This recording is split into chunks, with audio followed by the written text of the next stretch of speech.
Muy buenas tardes, maestros y maestras. Nos da muchísimo gusto recibirlos como cada martes con Grupo Loga.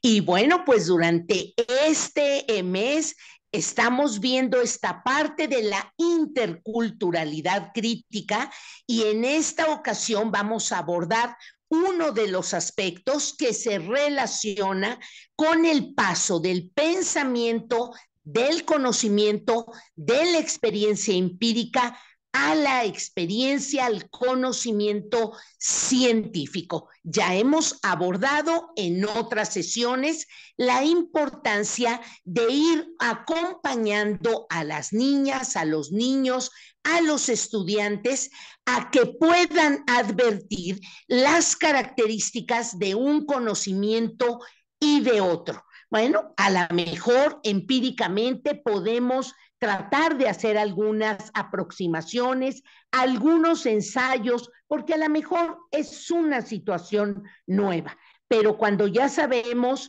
cómo desatorar alguna lata, cómo curarnos una herida, qué medicamentos aplicar, eso ya se vuelve un apartado mucho más científico.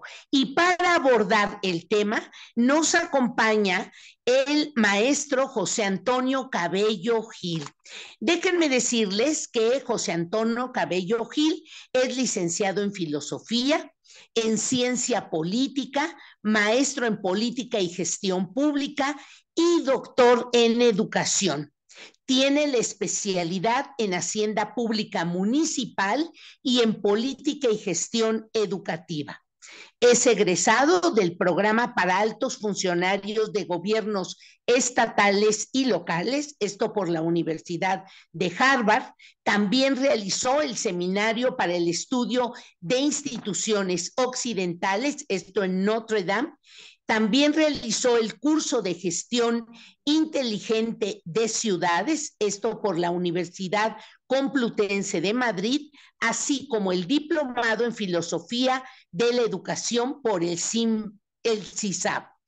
En el ámbito educativo ha sido director de distintas instituciones educativas, tanto públicas como privadas, destacando haber sido director general de educación del Ayuntamiento de Guadalajara, director general del Colegio de Bachilleres del Estado de Jalisco, director académico de la UVM de Guadalajara y vicerrector académico y luego rector del Instituto de Estudios Universitarios, esto en Puebla. En el ámbito político ha sido diputado local y también federal.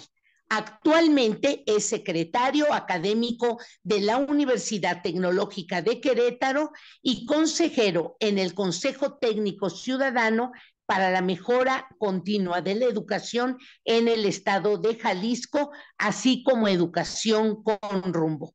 Ha sido profesor de diferentes instituciones de educación básica, media superior, superior y posgrado. Así es que este abanico de experiencias como docente, desde ahí el doctor José Antonio Cabello Gil nos habla de este paso de el pensamiento del conocimiento empírico al científico. Les pedimos, maestros, que nos digan en el chat de qué entidad nos acompañan, además de presentar sus preguntas mismas que le comentaremos al final al doctor.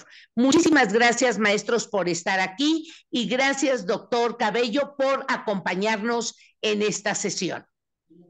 Hombre, no, al contrario, Patti, con el gusto de compartir con ustedes algunas ideas, algunas reflexiones sobre temas que a todos nos importan. Para mí es un verdadero gusto, un verdadero placer, pues compartir estas reflexiones con ustedes, particularmente porque sé que se trata de un grupo de personas, tanto los que están directamente colaborando con Loga, como también todas las personas que interactúan con ustedes, pues son personas serias, comprometidas, gente del ámbito educativo con una larga experiencia y trayectoria y bueno, simplemente lo que yo quisiera es, primero que nada, pues compartir ideas, preocupaciones, inquietudes. No pretendo pontificar, ni mucho menos. Habrá algunas opiniones que daré un tanto a título personal, sobre todo cuando se trate de temas de coyuntura. pero más que todo quisiera que sea ocasión para tener un diálogo, pues, franco, abierto, en confianza, entre amigos, sobre, como lo comentaba hace rato, pues sobre temas que nos importan a todos. Este tema que me propone Patti y el grupo Loga me parece un tema particularmente relevante, el tema de pasar de lo empírico a lo científico. Voy a compartir con pantalla.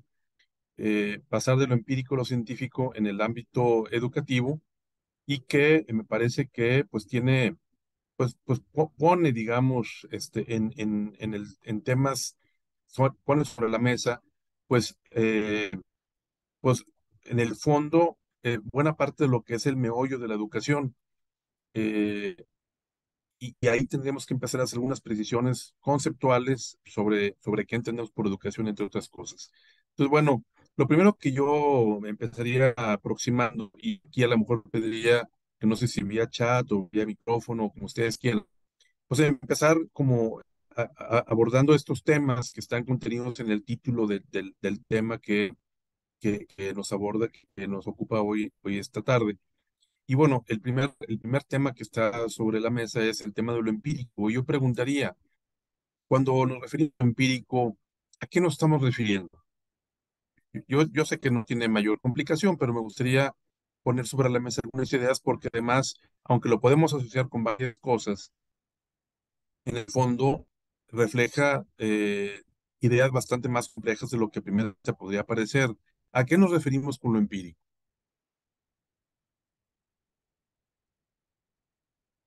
No sé, una primera aproximación pues tendría que ser pues precisamente con el tema de experiencia. Por ejemplo, lo empírico tiene que ver con aquellas cosas que están en el ámbito experimental, aquellas cosas que hacemos, con aquellas cosas que tienen que ver con los sentidos, con la experiencia visual, con la experiencia auditiva, con la experiencia del gusto, del olfato.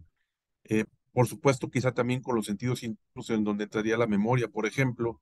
Entonces, una primera aproximación, quizá un poco gruesa, pero ya nos empieza a decir cosas respecto de esta temática, es que lo empírico está referido en una gran medida o principalmente al ámbito de la experiencia, y concretamente diríamos al ámbito de la experiencia sensible, a la experiencia pues, propiamente empírica, como su palabra lo dice. Y cuando hablamos de lo empírico, además de referirnos a la experiencia, tendríamos que referirnos a muchas cosas más que están cercanas a esto de la experiencia. Cuando hablamos de lo empírico y de la experiencia, tendríamos que decir que estamos hablando de aquellas cosas que se refieren a cosas en lo particular, a cosas que se refieren a lo accidental, a lo práctico, a lo contingente, a lo circunstancial, a lo sensible, a lo inmediato, a lo específico, a lo individual, a lo espontáneo, a lo concreto, a lo singular, a lo contextual. Y así, aunque podríamos haber dicho que lo empírico tiene que ver con la experiencia, pues desmenuzando un poquito más el concepto, pues nos damos cuenta que se puede desmenuzar en muchos otros conceptos que abundan, que explican, que detallan esta complejidad, digamos, de este concepto relativo a la experiencia y a lo empírico. Entonces, todos estos rasgos, entre otros, porque realmente podríamos ir abundando un poco más en los rasgos que podrían caracterizar a esta realidad de la experiencia sensible y de lo empírico. Esta es una primera aproximación a esto. Cuando hablamos de lo científico, preguntaría para entrar al siguiente concepto que nos ocupa, y cuando hablamos de lo científico, un poco por oposición a lo empírico, nos estaríamos refiriendo pues, al ámbito de la inteligencia, al ámbito de lo intelectual.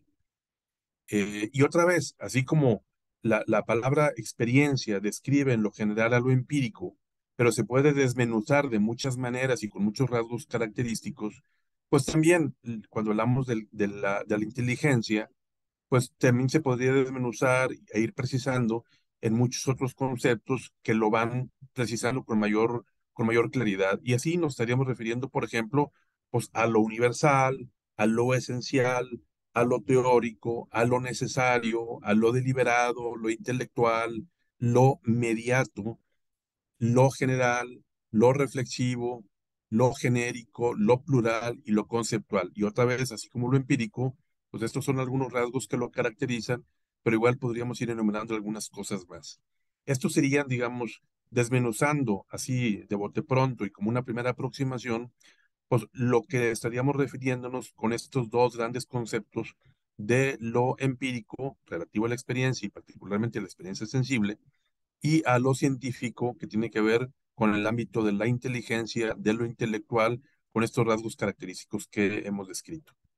Tomando estos conceptos con los que hemos analizado y explicado estos dos grandes conceptos de lo empírico y lo científico, si los tuviéramos que poner en una especie de tabla, digamos, comparativa, si se me permite, pues tendríamos algo parecido a esto. Sí, por un lado estaría el conocimiento empírico, que es particular, accidental, práctico, contingente, circunstancial, etcétera, etcétera. Ya en los renglones de más abajo pongo algunas cosas por ahí que no estaban en los círculos anteriores, particularmente esta idea de lo inductivo y lo sensible. Y por el otro lado, del lado derecho, pues estaría el conocimiento intelectual, que tiene que ver con estos rasgos que ya decíamos, universal, esencial, teórico, necesario, deliberado, también diríamos deductivo, intelectual. Habiendo hecho esta primera aproximación un poco en lo general, digamos que creo que sería conveniente precisar algunos conceptos que considero que son clave para ir profundizando en esta temática por demás interesante. Un primer concepto sería el de conocimiento, otro el de aprendizaje, otro el de ciencia y otro el de educación. Por conocimiento, ¿qué entendemos? Bueno, no voy a entrar en profundidades filosóficas o epistemológicas. Una primera gran definición en el ámbito de la epistemología, diríamos que el conocimiento, dicen algunos que es algo así como el conocimiento, el hacerse otro en cuanto a otro. Es decir, no nomás el aprender, sino el aprender, es decir, el poseer, el asimilar, digamos, poseer en el sentido de posesión ciertas cosas que están afuera y que se mantienen afuera, pero que por un proceso de abstracción, digamos, yo poseo y me apropio de ellas. Eso sería una primera gran definición en el ámbito de la epistemología de lo que es el conocimiento. Y diríamos también un poco basándonos ya en terrenos antropológicos, que habría dos grandes tipos de conocimiento. Yo sé que en materia de tipología de conocimientos podríamos mencionar otras más. Sin embargo, creo que esta primera aproximación nos da elementos suficientes para seguir profundizando sobre esta realidad de lo que es el conocimiento y además en este análisis que estamos haciendo un poco comparativo entre lo que es el conocimiento empírico y el conocimiento científico. Estos dos grandes tipos de conocimiento diríamos que están justamente en ese ámbito, en el ámbito del conocimiento sensible, por un lado, y por otro lado, en el ámbito del conocimiento intelectual. El conocimiento sensible, ya lo dijimos, asociado a lo empírico, y el conocimiento intelectual asociado a lo científico. Y ante estas dos tipos, digamos, de conocimiento, pues la primera pregunta que nos podemos hacer es, ¿cuál es el mejor? ¿Con cuál nos quedamos? ¿Cuál sería el más conveniente? Y aquí, pues esta pregunta no es de entrada, yo diría, bueno, cada quien tendrá una posición, no es una pregunta fácil de responder. Habrá quienes digan que puede ser uno, otros que digan otro. Sin embargo, yo creo que eh, la respuesta que creo que tendríamos que dar es que no es que uno sea mejor que otro, es que los dos son necesarios y el reto que tenemos es el de la armonización, el de encontrar, digamos, una arquitectura ideal que, atendiendo a la realidad antropológica y a los procesos de conocimiento y epistemológicos con los que las personas humanas conocemos, pues que los armonicemos. Es decir, eh, y aquí me acojo una frase de Aristóteles.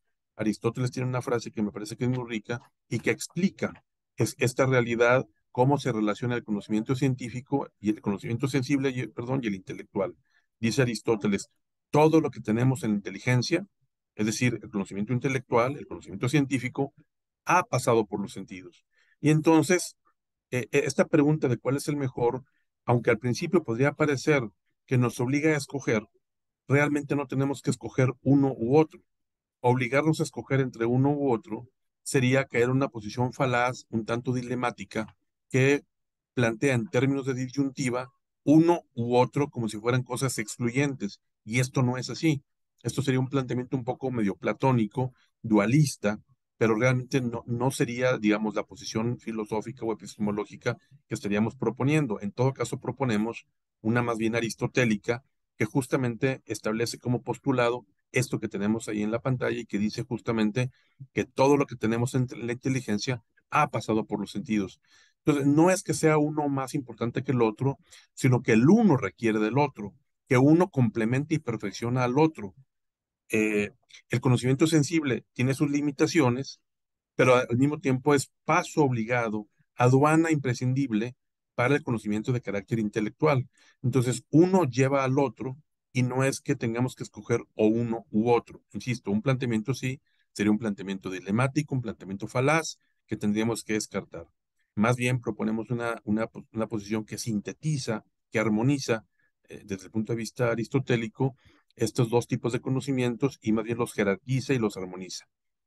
Hay que tener cuidado con posiciones un tanto más racionalistas, como la de Descartes, que afirma que los sentidos nos engañan.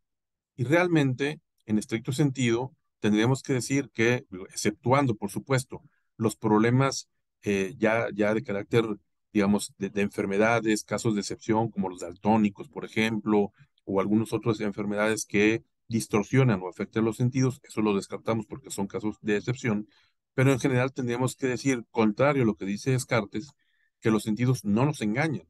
Lo que vemos con nuestros ojos, o lo que escuchamos con nuestros oídos, o lo que probamos con el gusto, realmente es así, digamos, y no hay error, digamos, en esa primera aproximación. Normalmente, más bien lo que dicen los que saben, es que normalmente nos equivocamos no en la información que nos llega por los sentidos, sino en el juicio que hacemos de ellas. Por ejemplo, un ejemplo típico que se pone es que si nos paramos sobre una vía de ferrocarril, pues los sentidos nos van a hacer ver que las vías del ferrocarril se juntan a la distancia. Pareciera que un riel, el del lado izquierdo, se junta con el del lado derecho, pero esto todos sabemos que no es así. ¿Significa que, como dice Descartes, los sentidos nos engañan? Pues no, por supuesto que no. Los sentidos no nos engañan. El problema está en que si vemos las cosas así y juzgamos que son así, como yo veo que las líneas, los rieles de la vía del ferrocarril se juntan, entonces yo afirmo, los rieles se juntan. Ese ya es un juicio. Ese ya no es un conocimiento sensible, ese es un juicio de carácter intelectual y ahí es en donde está el error y no tanto en el conocimiento sensible. Entonces habría que precisar eso por un lado. El reto realmente que tenemos es, un poco siguiendo la posición aristotélica, es pasar del conocimiento sensible al intelectual. No porque uno sea mejor que el otro, sino porque hay una especie de concatenación, una especie de secuencia, de prelación, de continuidad entre uno y el otro. Y el reto es pasar del conocimiento sensible al conocimiento intelectual, pasar de la imagen a la idea, pasar de lo empírico a lo científico. Ese es el reto. Y eso es lo que, digamos, diríamos que es la abstracción. Hay que pasar de la descripción a la definición, de la memoria, que es un hábito sensible, a la inteligencia. Con frecuencia, por ejemplo, eh, inclusive en el ámbito de la ciencia, pero con mucha limitación, y por supuesto en el ámbito de la opinión, con cierta frecuencia tendemos a, pretendiendo definir algo, realmente acabamos describiéndolo. La descripción diríamos que está más bien en el ámbito del conocimiento empírico, porque aborda rasgos sensibles, mientras que la definición está en el ámbito del conocimiento intelectual, del conocimiento científico. Un ejemplo muy burdo sería afirmar, por ejemplo, que el cielo, bueno, que el mar es azul. Y bueno, lo vemos azul porque así, digamos, se ve a simple vista, y en eso no nos equivocamos, pero realmente si afirmamos el mar es azul, lo que estamos haciendo es describirlo, no definirlo. Y esa descripción, aunque es cierta, es muy limitada, porque cuando nos acercamos con mucho mayor detalle y cuando tenemos una aproximación más profunda, nos vamos a dar cuenta, pues, que el color del mar es un asunto que tiene que ver más con una circunstancia externa particular y no tanto con el color mismo del agua. Todos sabemos que el color del mar está en una gran medida condicionado y determinado por el color del cielo. Cuando está nublado, pues el color del mar cambia, por ejemplo. Y entonces es importante, siguiendo con este esquema de la división entre el conocimiento empírico y sensible y el intelectual o el científico, pues pasar de la imagen a la idea, de lo empírico a lo científico, de la descripción a la definición, de la memoria a la inteligencia. Y aquí, por ejemplo, podría también poner un ejemplo que seguramente todos los conocemos, que tiene que ver con el sentido de las taxonomías. Quizá la más conocida es la de Bloom, pero ciertamente hay otras más.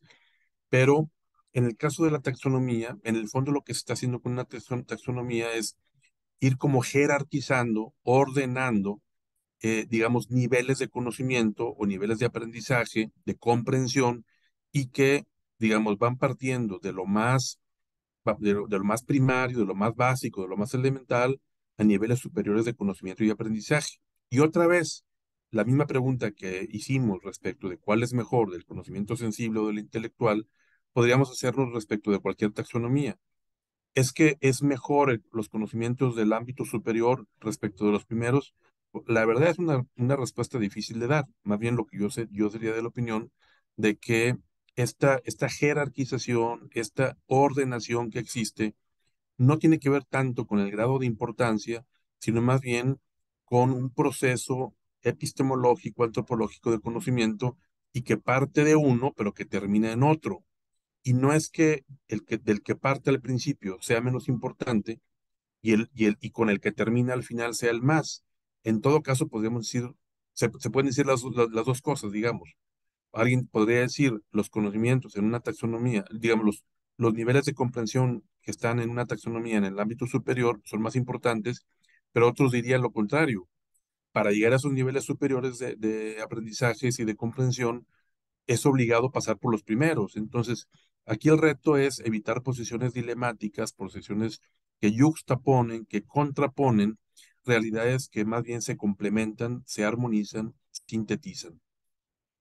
Por eso tendremos, aquí, por ejemplo, para poner una especie de ejemplo, yo diría, por ejemplo, en el caso de los modelos de educación por competencias, tendríamos que, digamos, recuperar la correcta concepción de lo que se entiende por competencia, porque con frecuencia pasa que cuando se describen los modelos de competencia, normalmente se comete el error, al menos en el ámbito, digamos, más retórico, más, digamos, en el ámbito de la opinión, se habla de la competencia casi siempre por oposición al conocimiento teórico, cuando realmente la noción correcta de competencia incluye y parte, digamos, del conocimiento, y yo diría, estableciendo la primacía del conocimiento científico riguroso para poder después aplicar el conocimiento, para poder pasar al ámbito de las habilidades y, por supuesto, al ámbito de las actitudes.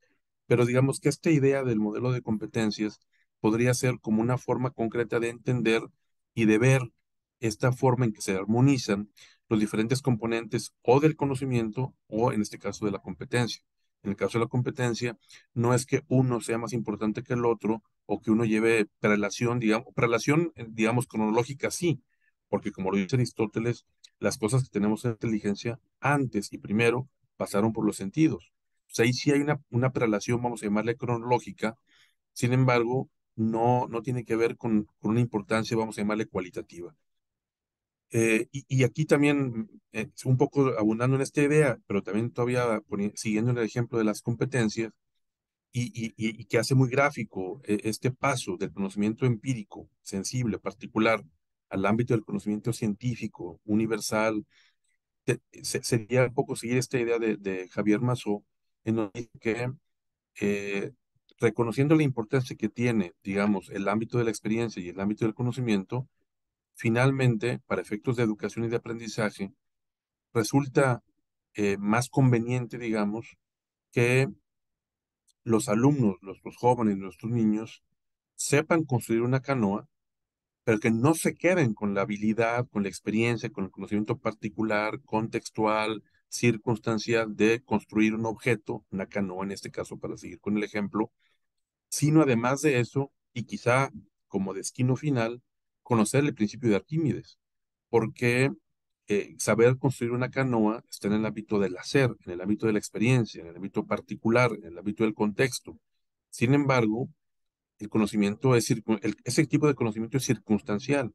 Cuando nuestros alumnos o cuando nosotros aprendemos cosas que están fuertemente ligadas y vinculadas al contexto, se corre el riesgo de que al cambiar las condiciones y las circunstancias del contexto, pues el reto de la replicabilidad, el reto de transferir ese conocimiento a circunstancias distintas, pues no siempre resulta fácil, no siempre resulta sencillo. En cambio, cuando no solo sabemos construir una canoa, sino que entendemos y conocemos el principio de Arquímedes, habiendo entendido el principio fundamental, el principio científico, sin tanta dificultad, estaríamos en posibilidades no solo de construir una canoa, sino también construir un barco, un transbordador, construir un portaaviones e inclusive construir un submarino, ¿no?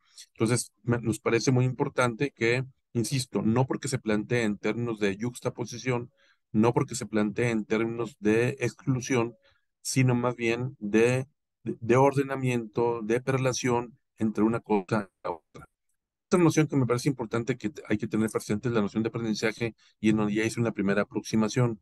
Una primera idea de aprendizaje, y aquí lo digo siguiendo a David Dido, entenderíamos el aprendizaje, y yo sé que puede haber muchas más, como aquella capacidad o habilidad para obtener y retener habilidades y conocimientos en el largo plazo y ser capaz de transferirlo a nuevos contextos.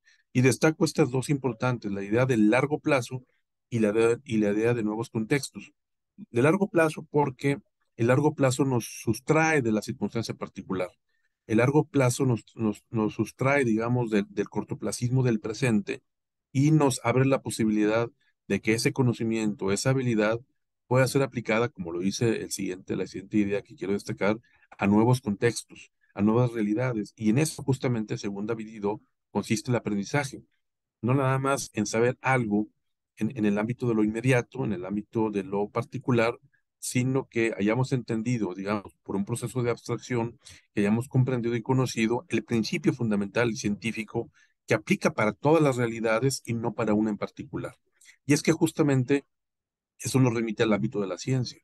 La ciencia, y aunque puede haber muchas definiciones, la ciencia, diríamos, en una primera aproximación un tanto general, es que es el conocimiento, pero es el conocimiento cierto, sistematizado, organizado, estructurado de las cosas, de la realidad, por sus causas y a la luz de la razón. Y esta idea de conocimiento racional ya nos remite a esta idea de conocimiento científico, ordenado, sistematizado, estructurado. Y supone este conocimiento cierto parte, como lo dijimos al principio, del conocimiento sensible, de la experiencia, de lo empírico, pero, digamos, acaba teniendo como destino final el conocimiento causal, que además eso no se percibe, porque una relación causal no se ve. Esa es una realidad que se conoce intelectualmente porque no es una relación empírica visible, digamos, y por supuesto es un conocimiento de carácter racional. ¿Qué entenderíamos por educación? Aquí voy a ir un poquito rápido, pero por educación diríamos que, y no abundo porque ustedes la conocen, pues la educación formal, la educación no formal y la informal. Ya sabemos que la formal es la estructurada, sistematizada, explícita, intencionada. La no formal es más o menos igual, pero que se aplica en diversos escenarios o contextos. Y la informal es la que genera el ambiente, lo que uno aprende en la calle, lo que uno aprende en la comunidad. Y esto es muy importante. Sin embargo, tenemos que reconocer que el conocimiento que se da en la calle, en la comunidad, justamente está referido al conocimiento empírico, al conocimiento de la experiencia. Y como lo dijimos al principio, ese conocimiento ciertamente tiene su valor. Haríamos mal en despreciarlo, haríamos mal en criticarlo y en rechazarlo, porque siguiendo con el principio aristotélico que ya mencionábamos, pues si todo lo que está en la inteligencia pasó por los sentidos, no es de despreciarse el conocimiento que uno obtiene de manera informal, de manera en la calle, en la comunidad. Y aquí, bueno, no abundo mucho en esta idea de Juan Manuel del Pozo, que habla, digamos, del efecto Penélope, que plantea, digamos, los riesgos que supone eh, esta diferente tipología de conocimiento en donde está, por un lado, el conocimiento y la educación que se recibe en la escuela de manera ordenada, estructurada, sistematizada, etcétera, y la otra que se da, digamos, de manera informal, la que produce el ambiente, y dice Joan Manuel del Pozo, el reto que tenemos en la educación es, y es un reto de la educación y de los gobiernos, digamos, de tal manera, digamos, haya cierta armonía entre lo que vive la escuela y los alumnos en la escuela con lo que viven los ciudadanos en la calle, es que no nos pase el efecto Penélope. El efecto Penélope todos lo conocemos un poco en esta obra clásica de la literatura universal, en donde Penélope, que es el prototipo, digamos, de la mujer fiel, que se queda esperando a Ulises, que se había ido a una guerra, cuando le empiezan a cortejar algunos pretendientes por ahí, ella, manteniéndose fiel a su esposo, se pone a tejer una prenda durante el día y en la noche la desteje, porque les había ofrecido a sus pretendientes que cuando terminara de tejer esa prenda, le haría caso a alguno de los pretendientes. Pero ella, fiel a Ulises, teje durante el día y desteje por la noche. Ya, y utilizando esa imagen, Joan Manuel del Pozo dice que el reto que tenemos en el ámbito de la educación y en el ámbito de la vida urbana, de la vida social, es que tenemos que evitar que lo que aprendemos en la escuela, lo que tejemos en la escuela durante el día, pues no lo desteja la ciudad por la tarde o por la noche. Esa es una alegoría que me parece que describe digamos, estos dos tipos, estos dos ámbitos que se dan en el ámbito de la educación, pero que el reto que tenemos es un poco también, como lo decíamos al principio, del ámbito empírico y la experiencia con el ámbito científico y racional, el reto es el de armonizarlo. Habría que preguntarnos también cuál es el propósito de la escuela, qué es la escuela, y ya me voy a ir un poquito más rápido porque el tiempo se nos está yendo, pero el propósito de la escuela es principalmente el que tiene que ver con la educación formal, es decir, en la escuela aprendemos en base a programas de estudio establecidos, preestablecidos, estructurados, que se evalúan principalmente de manera objetiva, de manera explícita, de manera intencionada, porque justamente la escuela es ese ámbito que como sociedad nos hemos ido dando a lo largo del tiempo y que ha pasado por un proceso, digamos, de maduración histórica y cultural a lo largo de siglos y en donde hemos llegado a esto que tenemos ahora, que puede ser limitado y perfectible indudablemente, pero la escuela como la conocemos ahora es este constructo social que como sociedad nos hemos dado precisamente para generar un espacio ideal en el que el proceso de educación formal, me refiero al formal, se da de la mejor manera. Ese es el propósito de la escuela, es decir, el propósito de la escuela es, digamos, impartir educación estructurada, sistematizada, explícita, pero que tenga por propósito, digamos, el ámbito de lo que no se conoce en la calle, de lo que no se conoce en la educación informal. Uno en la calle puede conocer, digamos, uno puede llegar a aprender a hablar sin ir a la escuela, pero difícilmente uno podrá aprender ortografía, sintaxis, redacción, estructura gramatical, etcétera, porque eso ya es un conocimiento estructurado, sistematizado, racional, que no lo da la comunidad. La escuela es el espacio en el que, que la comunidad se da para suplir y perfeccionar en condiciones ideales lo que el ambiente o lo que la propia familia, por las propias limitaciones, no alcanza a dar. Y entonces, el gran problema que podríamos tener es que empecemos a asociar uno con el otro. Tenemos que reconocer que las dos son buenas, así como el conocimiento empírico puede ser bueno y el científico también. La educación informal que se da en la calle es buena también, no hay que despreciarla, pero no hay que equipararlas, no hay que sustituirlas, porque cada una tiene su ámbito, cada una tiene su propia metodología, su propia lógica, su propia intención, sus propios objetivos. Eh, ¿Quién enseña? La escuela o la comunidad? Bueno, pues diríamos, es que la comunidad enseña cuando se trata de ambientes de educación informal y la escuela enseña cuando se trata de ambientes de educación formal. Son ámbitos distintos que se podrían complementar para evitar el efecto Penélope que ya mencionábamos, pero no podríamos tratarlas igual.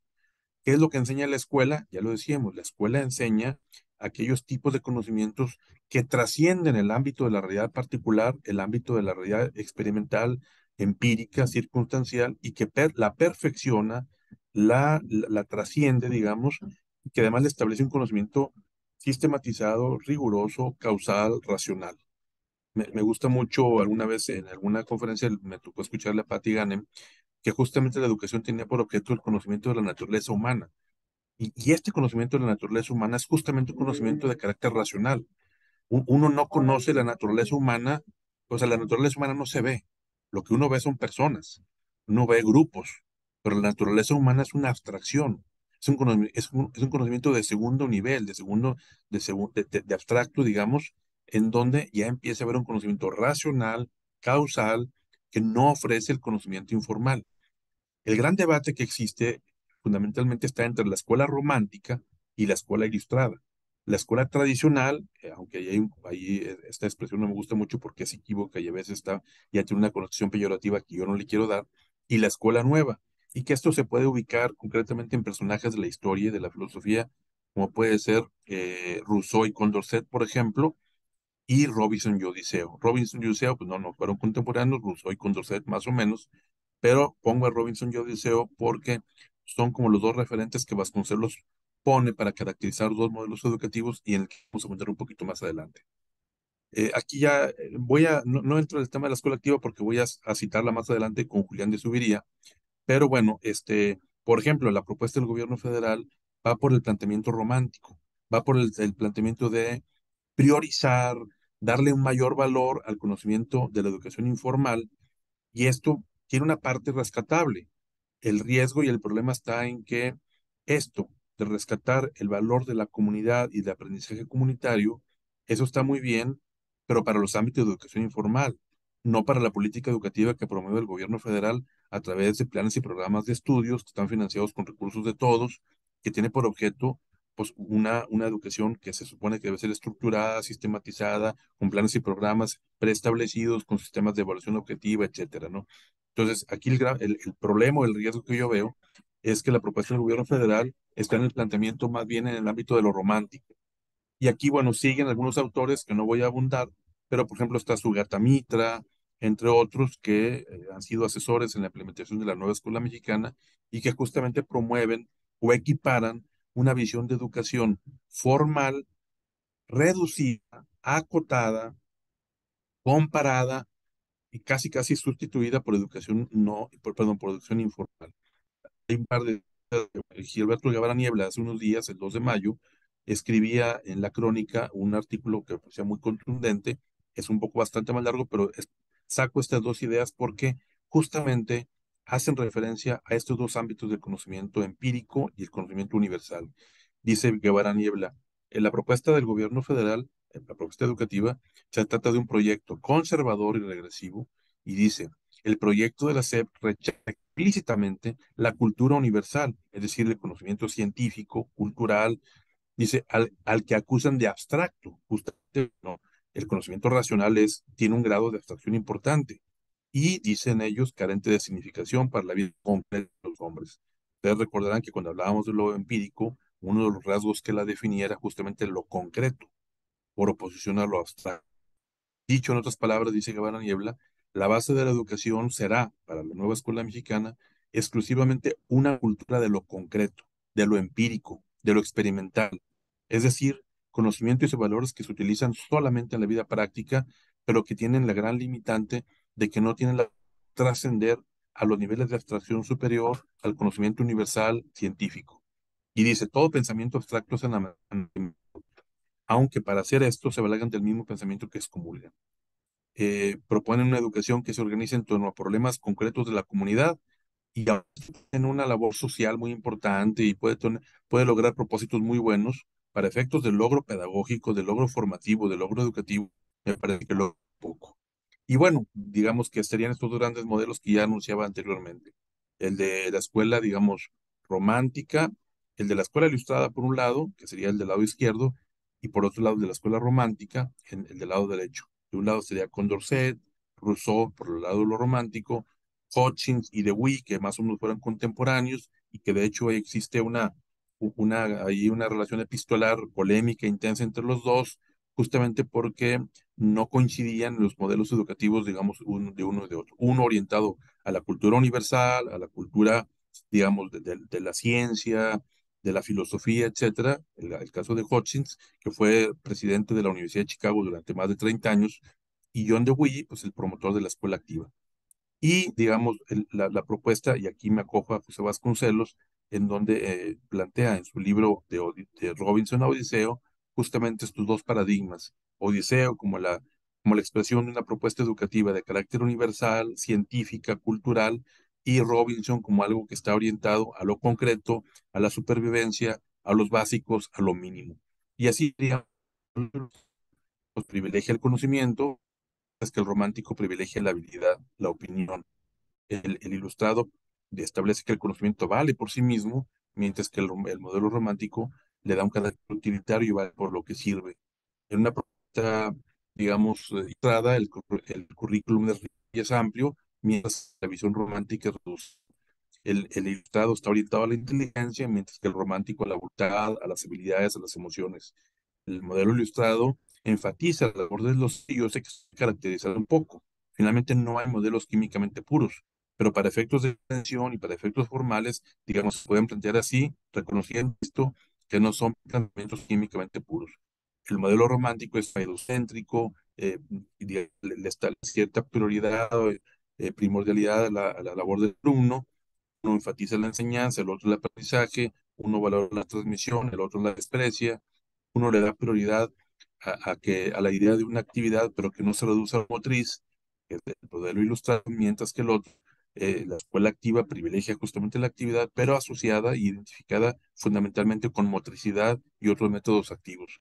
El modelo ilustrado se apoya en recursos como el libro, la memoria, la práctica guiada, entre otros, y mientras el modelo romántico desprecia el libro, la lectura, la memoria, y se apoya fundamentalmente en la actividad. El reto que tenemos es la síntesis, los aprendizajes, y diríamos también que una forma de ver este paso de lo empírico a lo científico es la promoción de lo que conocemos como las STEM, STEM de la ciencia, la tecnología, la ingeniería y la matemática, porque justamente va empujando y va propiciando que los aprendizajes de los jóvenes y niños pues, vayan pasando de la descripción a la definición, del conocimiento empírico al conocimiento científico.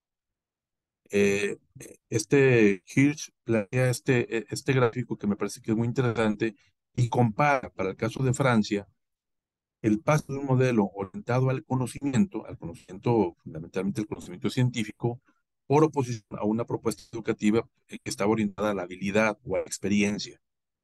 Hasta el 87, el modelo educativo francés estaba orientado o estaba, digamos, dominado por un currículum basado en el conocimiento. Hay una reforma educativa que pasa del currículum orientado al conocimiento a un currículum orientado a la habilidad. Y como se puede notar en el gráfico, se pueden notar dos cosas. Por un lado, que hay una pérdida muy importante, digamos, en los aprendizajes, y por otro lado, digamos también que esta pérdida no es igual en todos los niveles. La pérdida más grande ocurre en los niveles, digamos, socioeconómicos y culturales más bajos, en los hijos de los desempleados, de los trabajadores, etcétera. Y esto, pues, es lo que hace evidente una enorme desigualdad, que es lo que se conoce como el efecto Mateo, que seguramente ustedes lo habrán escuchado.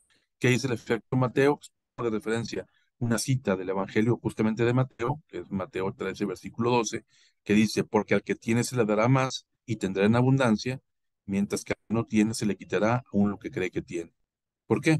Porque cuando pasamos de un modelo educativo que se basa en el conocimiento a uno que se basa en la habilidad, normalmente ocurren los efectos que veíamos en el gráfico anterior, que todo mundo pierde el conocimiento o se reduce sus ámbitos de conocimiento, pero siempre pierden más porque el niño pobre, el niño vulnerable, nada más tiene como efecto, digamos, como vehículo para obtener conocimiento lo que la escuela le da. Y si la escuela pública le da muy poco, las brechas de desigualdad se irán incrementando. Y es lo que algunos conocen como el efecto Flynn inverso. El efecto Flynn establece que con el paso del tiempo las generaciones nuevas cada vez van sabiendo más que las anteriores. Lo que algunos hablan ahora es que se está dando un efecto Flynn inverso. Con el paso del tiempo y precisamente por la promoción de políticas educativas que están basadas en la experiencia, en lo empírico y no tanto en el conocimiento, está ocurriendo más bien el efecto Flynn inverso. Es decir, cada vez las generaciones actuales saben menos y conocen menos. Y eso lo podemos ver, por ejemplo, en los resultados de las pruebas estandarizadas, por ejemplo. Y aquí voy a citar y voy a cogerme en dos grandes autores, en donde hay quiero y propongo una gran cantidad de citas que quizá el tiempo no me vaya a permitir verlas de manera exhaustiva, pero me voy a quedar con algunas de ellas nada más para tener una referencia inicial. Estos dos autores a los que me acojo son Julián de Zubería, un colombiano, un pedagogo colombiano importante, que en su libro Del constructivismo a la escuela activa hace una crítica, me parece muy puntual, desde mi punto de vista devastadora, tanto del constructivismo como de la escuela activa, y por otro lado de José Vasconcelos, este gran educador mexicano, que en su libro de Robinson a Odiseo, digamos, establece este contraste entre dos grandes propuestas educativas o modelos educativos. Uno, el robinsoniano, digamos, que está orientado al ámbito de la práctica, de la experiencia, a la escuela activa, digamos, a la propuesta de Dewey, y Odiseo, que es un conocimiento de carácter universal, histórico, filosófico, humanístico, con una cosmovisión del mundo amplia, abierta a lo universal, digamos. ¿Qué dice Julián de Zuviría?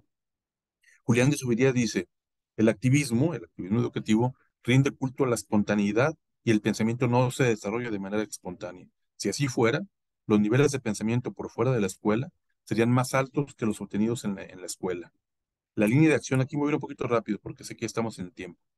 La línea de acción del activismo va en contra de la abstracción y en defensa de la concreción.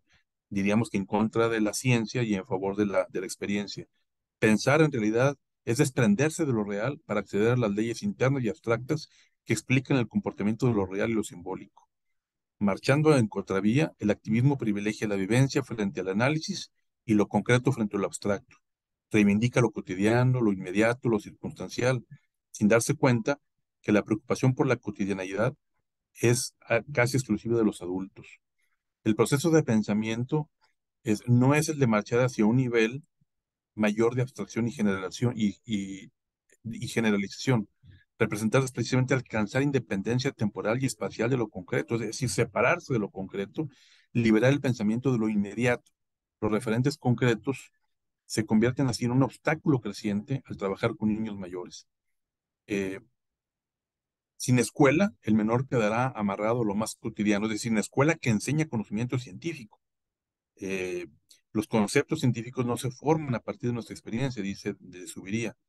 Si así fuera, no sería necesaria la escuela rectamente entendida, la escuela que enseña ciencia. Los conceptos científicos requieren de un mediador para que los podamos incorporar, requieren de un maestro, de una escuela que deliberada e intencionalmente esté interesada en que sus alumnos logren no más aprenderlos, sino aprenderlos, poseerlos. La escuela deberá desprenderse paulatinamente de lo inmediato, de lo circundante, diríamos, de lo empírico, de lo circunstancial, para, digamos, por la vía de la abstracción, conocer lo universal. Aquí me voy un poquito más rápido. Este, eh, el activismo no conduce a favorecer la lectura comprensiva, ya que el enorme privilegio concedido a la acción, a la manipulación y a la vivencia lo llevan a subvalorar la lectura. Eh, dice, no es cierto, dice Subiría, que los métodos receptivos generen mecánicos y tampoco es cierto que lo que se descubre sea aprendido significativamente, el aprendizaje basado en descubrimiento o el descubrimiento. Absurda confusión, dice Subiría. Si esto fuera así, no tendría sentido asistir a una conferencia, escuchar a un abuelo, leer un libro, ver una película, diría yo, ir al teatro, etcétera. La escuela activa equipara el hacer con el comprender, pero el hacer las cosas no garantiza su comprensión. Al asignarle un carácter empírico al conocimiento, dice Subiría, el activismo termina por desconocer el papel del pensamiento y la experiencia, el cual puede ser el principal aporte de Piaget a la cultura humana. Y así va abundando mucho, esto me lo voy ya muy rápido, y simplemente digo algunas ideas rápidas de José Vasconcelos en su libro de Robinson a Odiseo. Dice, dice, dice la equivocación fundamental del activismo, dice Vasconcelos, me parece está en no advertir que el niño contemporáneo, y lo decía hace casi un siglo, vive dentro de un ambiente supercivilizado en el sentido de la técnica y no en el desierto de los pioneers Robinsones que hace 80 años improvisaban y aprendían haciendo. La educación escolar, a menos que se propusiese preparar pioneros, y de eso ya no lo necesitamos, debería combatir en el alumno la tendencia primitiva de la improvisación, acostumbrándole a no proceder sin tomar en cuenta los antecedentes eficaces de la acción propuesta.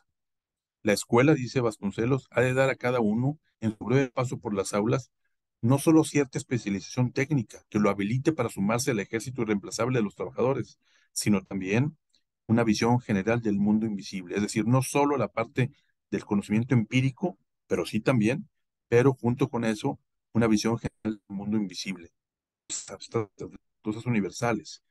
La escuela simplemente pragmática no es una escuela cabal, ni es una escuela moral, ni es una escuela acertada y apenas llega a útil, dice Vasconcelos, porque sus discípulos, si a ella sola se atienen, irán por el mundo sin un concepto de totalidad, de universalidad, ensayistas de pequeños problemas, operarios de mente,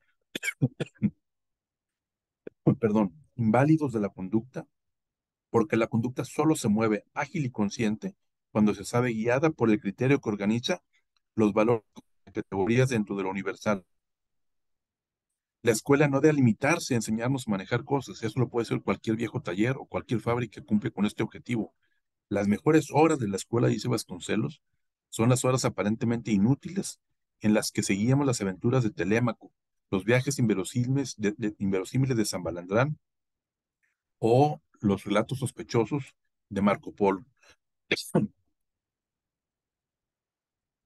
Eh, Dice, el afán de descubrir algo por sí mismo en el orden técnico, en el orden práctico, preocupación característica de Dewey, parece un eco de la epopeya de los padres. Eh, Aquí ya, bueno, hay muchas más citas de Vasconcelos que me parecen que son muy ricas. La prosa de Vasconcelos es muy interesante y muy buena. Pero como podemos ver, aquí hace una crítica muy fuerte al sistema de proyectos, que hoy por hoy acaba siendo una especie de novedad, un ejemplo de innovación educativa, cuando Vasconcelos criticaba ya hace prácticamente un siglo. Y todo eso, pues habla de las críticas que le hace Vasconcelos justamente junto con Julián de Zuviría a ese planteamiento que decían el conocimiento científico, el conocimiento universal, privilegiando el particular y planteando las cosas como no deben plantearse, y según lo decíamos al principio, planteando las cosas dilemática, de manera falaz, de manera excelente, en términos de posición, cuando en todo caso tendrían que ser planteamientos que se concilian, que se jerarquizan y que se armonizan.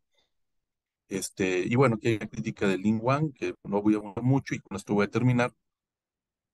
Yo creo que debemos promover que es un modelo educativo que parte de la primacía del conocimiento o bien de las competencias rectamente entendidas, una política educativa basada en evidencia y una política educativa eficaz que logre lo que se propone, es decir, que logre los aprendizajes de nuestros alumnos.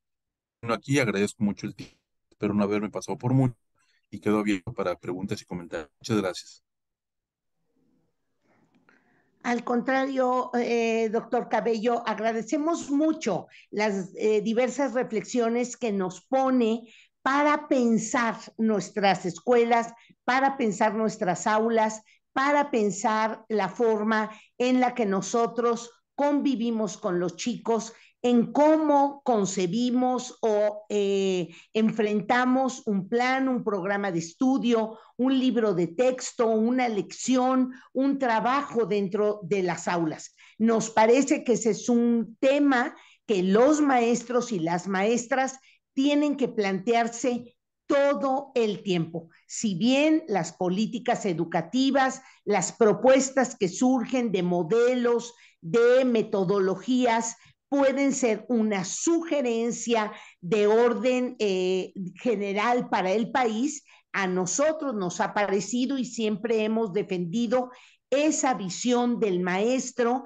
que con sus alumnos, con las condiciones que ofrece la escuela, con el trabajo que se va realizando entre ese colectivo de maestros, van pensando, van analizando, van reflexionando para la promoción de procesos que les sirvan a los niños, a las niñas, a nuestros estudiantes para ir creciendo. Y quisiera, doctor, comentarle algunas de las preguntas. No tengo por aquí, no, sí nos comentaron los maestros, algunos vienen de San Luis Potosí, otros del estado de Hidalgo, de Veracruz, tenemos maestros de Guerrero, también tenemos maestros tenemos varios maestros del estado de Guerrero, bienvenidos profesores, y tenemos por aquí también de Ciudad de México.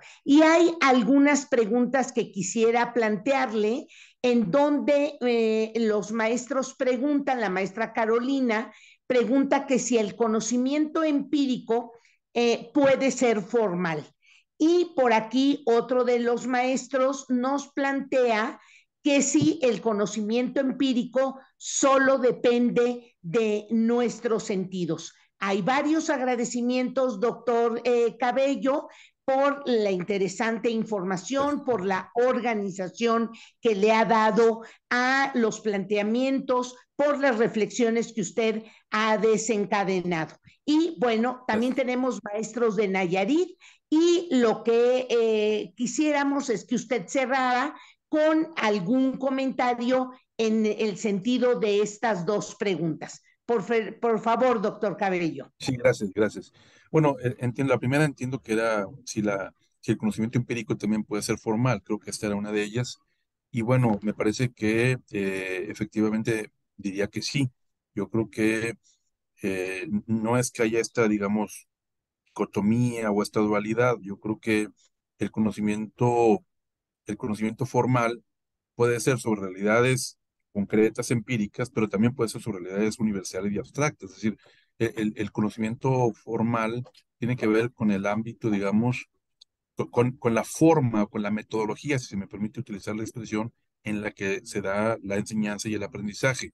En una se da, digamos, de manera, pues, espontánea, de manera, digamos, a veces sin una mediación formal, y en cambio la educación formal, pues, hay una estructura, hay un establecimiento de objetivos preestablecido, etcétera. Pues sí, a la pregunta yo diría sí, el conocimiento empírico sí se puede dar de manera formal, ¿no? Y la pregunta, no sé, sí, ¿cuál era la otra pregunta? Perdón. Sí, ahorita la ubico que sí, el conocimiento empírico solo podía darse a través de los sentidos. Digamos, yo creo que es una buena pregunta y en principio diría que yo creo que, digamos, el conocimiento de los sentidos es un conocimiento particular, que es producto de la experiencia y diría de la experiencia sensible. Entonces sí, yo diría que el conocimiento empírico tiene como vehículo, digamos, tiene como medio para su obtención, primero y principalmente el ámbito de los sentidos. Ciertamente, una vez, como decía Aristóteles, una vez que estos conocimientos empíricos han pasado por los sentidos, pues ya es un esfuerzo de abstracción, digamos, desmaterialización, de universalización, que uno pasa, digamos, del conocimiento concreto al conocimiento universal, del conocimiento, digamos, singular al conocimiento universal, ¿no? Entonces sí, diría que sí, que sería un poco esta dinámica que, insisto, no yuxtapone y no contrapone los dos ámbitos del conocimiento, sino más bien los articula. Y aquí, maestros, hemos coincidido el doctor Cabello y una servidora en insistir que el tema de conocer nombres, categorías, personajes, fechas, saber resolver cosas, no es en sí mismo el problema, sino el proceso que nosotros hacemos vivir a los niños, a las niñas, a nuestros estudiantes, para que aprendan en esto que él hablaba con H, que verdaderamente se apropie y pueda el niño ir profundizando tanto cuanto él quiera.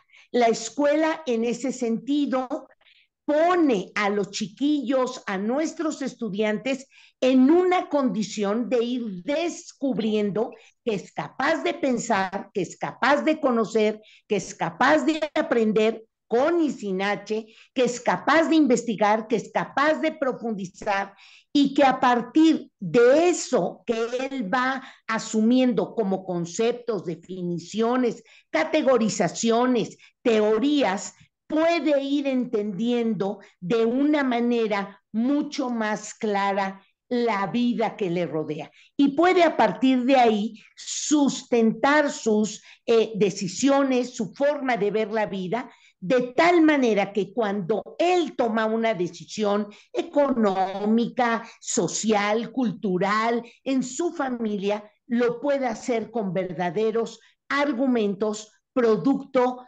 del conocimiento, de la información sustentada. Porque lo otro, como ya lo veíamos en algún otro momento, es intuitivo, es mágico, es a partir es a partir de lo que yo quisiera que sucediera sin que verdaderamente medie esta experiencia tan importante que debemos de hacer vivir a los niños con sus riquezas, con sus puntos de vista, con su información, pero que vayan viendo coincidencias y hacerlos avanzar siempre a niveles mayores. Esperemos, maestros y maestras, que en estas martes con Grupo Loga que vamos a ir recorriendo, vayamos profundizando sobre esto de la interculturalidad crítica, esta capacidad de percibir, de traer la realidad a la escuela, pero de sí irla haciendo crecer Antes lo hacíamos a través de que el niño aprendiera estas lecciones que estaban en el libro. Y eso no estaba ni bien ni mal, fue un modelo. Ahora podemos partir de esas experiencias, de esa multiplicidad, pero hemos insistido que no podemos dejarlos ahí. Conocer un personaje, conocer sus características, definirlo en su tendencia social, si era un científico, si era un literato, eso nos parece que enriquece la vida de nuestros estudiantes. Maestros y maestras, como siempre, les agradecemos su confianza. Saben que estas sesiones se quedan grabadas, que a los maestros que hoy nos acompañaron se las compartimos el día de mañana. Todas las sesiones que hemos abordado las pueden ver en la página y llevarlas para seguir pensando, seguir reflexionando, discutir en sus escuelas, porque el colectivo docente de eso se trata, de tomar acuerdos entre todos ustedes para ir conduciendo este proceso formal, organizado, intencionado, sistematizado, fundamentado, que es entrar en la vida cognitiva y emocional de sus estudiantes para una vez que ustedes han intervenido en una sesión, en una tarea, dejarlos siempre mucho más enriquecidos. Doctor Cabello, como siempre, muchísimas gracias por estas reflexiones a las cuales usted nos ha invitado el día de hoy. Y maestros y maestras, gracias por su confianza. Nos vemos el próximo martes. Muchas gracias. Un abrazo fuerte. Gracias. Hasta luego. Hasta luego. Hasta Gracias. luego. Gracias.